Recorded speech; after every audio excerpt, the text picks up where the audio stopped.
నమస్తే, welcome to Tejaswi news. నేను దేవా.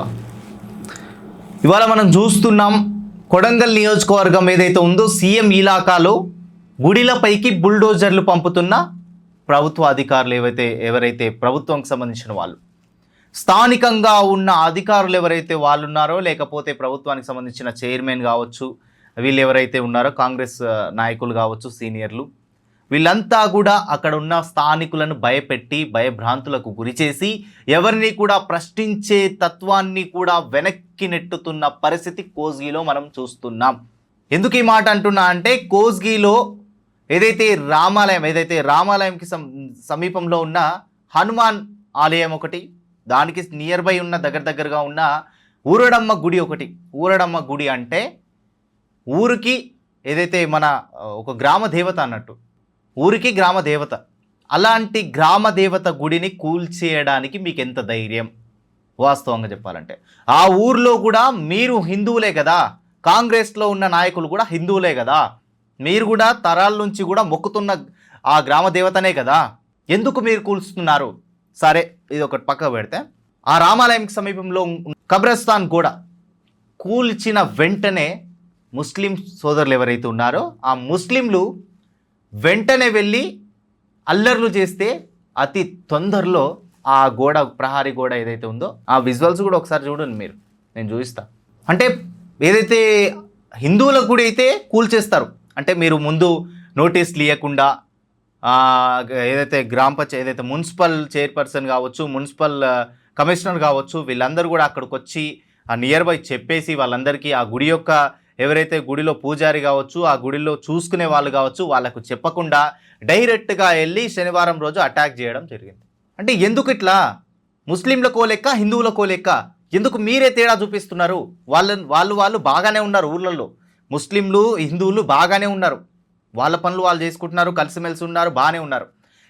మీరంతా తేడా చూపించి వీళ్ళకు కూల్చేయకుండా ఉండడం, వీళ్ళకి కూల్చేయడం, వీళ్ళకి కూల్చిన తర్వాత మళ్ళీ కట్టేయడం, హిందువుల గుడిలో ఏవైతే కూల్చిన తర్వాత కట్టేయకుండా ఉండడం, మళ్ళీ వీళ్ళు హిందువులు ప్రశ్నిస్తే ఎందుకు మా గుళ్ళు కూల్స్తున్నారు, అక్కడున్న మసీదులు కావచ్చు, వాళ్ళ కబ్రస్థాన్లు కావచ్చు, కూల్చిన తర్వాత మళ్ళీ ఎందుకు కట్టిస్తున్నారు, వాళ్ళది మాట ఎందుకు ఎత్తట్లేదు అని అంటే మీకు అది అనవసరం అని చెప్పి హిందువుల నోళ్ళు మూయడం, వీళ్ళని భయపెట్టించడం, భయభ్రాంతులకు గురి చేయడం.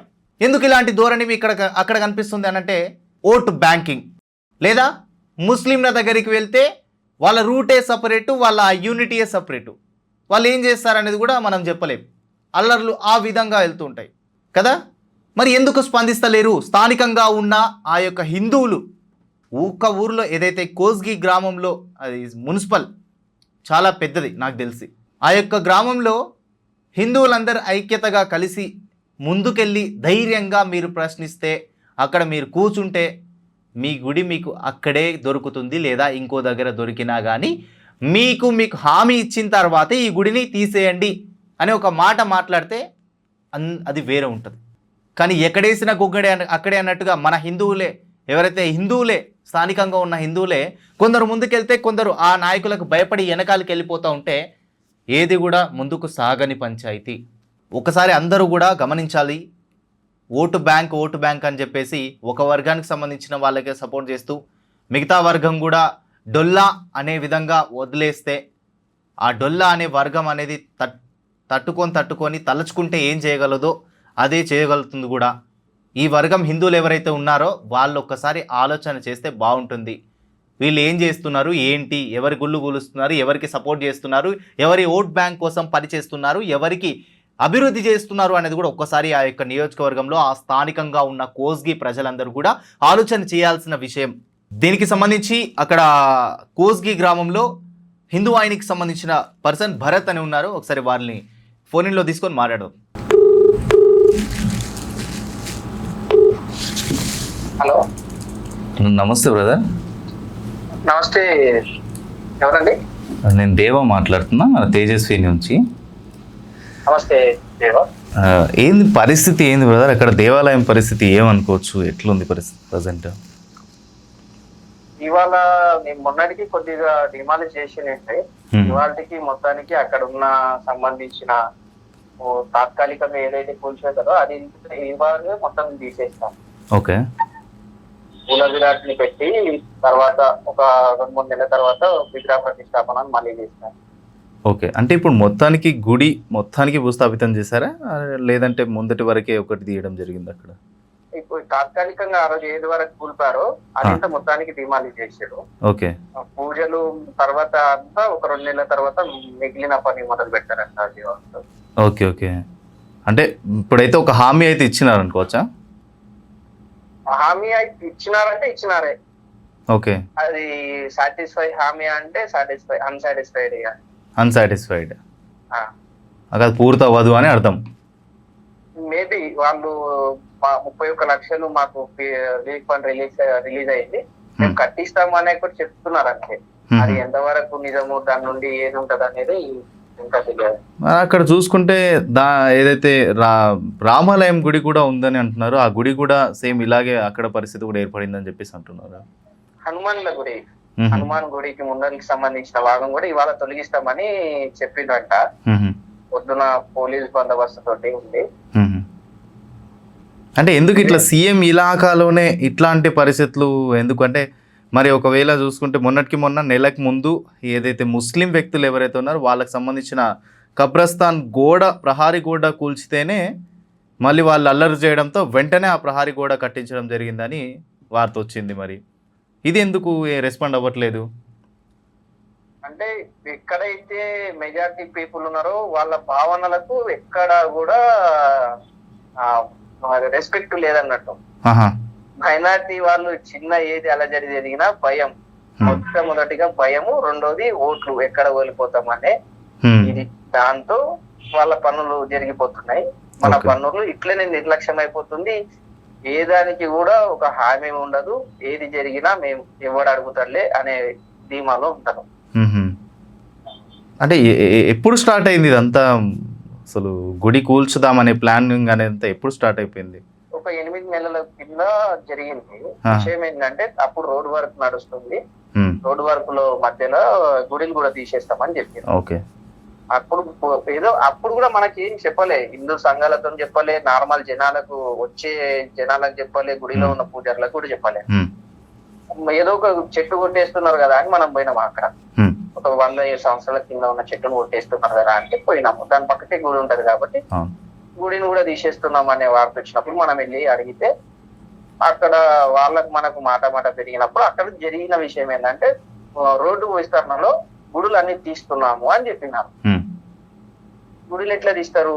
సరే గుడిలు తీస్తున్నారు, మిగతా ఇంకేమేమి పోతున్నాయి అంటే మిగతా నీకు అనవసరము, ఫస్ట్ అయితే గుడిలు తీస్తాము, రోడ్డు వైడింగ్ లో ఈ గుడులు పోతున్నాయి అని చెప్పారు. ఎంత పోతున్నాయి అని అంటే ఫస్ట్ తడబడ్డారు, తర్వాత 24 ఫీట్లకు సంబంధించిన రోడ్డు తీసేస్తున్నాం, 24 ఫీట్లు తీసుకుంటున్నాం, అటు 24 ఇటు 24 అని.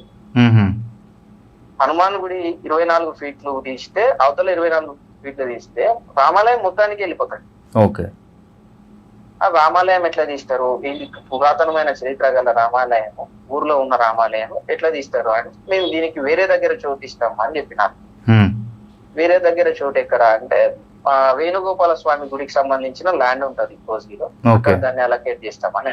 ఓకే, సరే అభివృద్ధి అందరికీ కావాల్సిందే, మనకు అభివృద్ధి కావాల్సిందే, ఎవరికైనా అభివృద్ధి కావాల్సిందే. అభివృద్ధిలో భాగంగా తీస్తే ఓకే, రామాలయం ఏ గుడిని తీసినా కూడా దానికి పర్మనెంట్ స్ట్రక్చర్స్ వచ్చినాక మిగతా డిజాల్వ్ చేయండి, డిస్మెంటల్ చేయండి అని చెప్పినాం. ఒకటి అదే దారిలో ఎక్కడైతే మన గుడిలు ఉన్నాయో ఆ సరౌండింగ్స్ కూడా దర్గాలు ఉన్నాయి. మరి వాటి పరిస్థితి ఏంటంటే మీకు అనవసరం అవన్నీ అని చెప్తాడు. మాకు అనవసరం ఏంది, అవి కూడా రోడ్డు విస్తరణలే భాగంగా.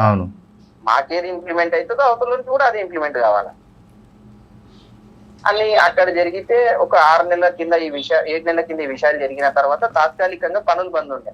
ఓకే, మొన్న సాటర్డే రోజు వీక్ ఆఫ్స్ ఉంటాయి కాబట్టి ఆ రోజు పనులు పెట్టుకున్నాను. ఇంకొకటి ఇక్కడ చెప్పాల్సిన విషయం ఏంటంటే నువ్వు ఒక మున్సిపల్ యాక్ట్ 2019 యాక్ట్ లో నువ్వు ఏ కన్స్ట్రక్షన్ డిస్మెంటల్ చేస్తున్నా మున్సిపల్ కమిషనర్ గారు ఉండాలి. ఓకే, కమిషనర్ ఉండాలా, చైర్మన్ ఉండాలా, మిగతా సిబ్బంది ఉండాలా, పోలీస్ వ్యవస్థ ఉండాలా. నువ్వు తీస్తున్నావు అంటే అక్కడ ఎలక్ట్రికల్ డిపార్ట్మెంట్ కి చెప్పు ఉండాలా, ప్రివెంటివ్ యాక్షన్స్ అన్ని తీసుకోవాలి. అక్కడ వీళ్ళు ఈ రోజుకి ఏది కూల్చివేత జరిగినా ఎవరికి ఏ సమాచారం ఉండదు, ఏ నోటీస్ అతక పెట్టరు, మేము కూల్చేస్తున్నామని చెప్పేస్తారు. ఓకే. నీకు ప్లాన్ ఆఫ్ యాక్షన్ ఏంది, నెక్స్ట్ ఏం చేయగలుగుతావు?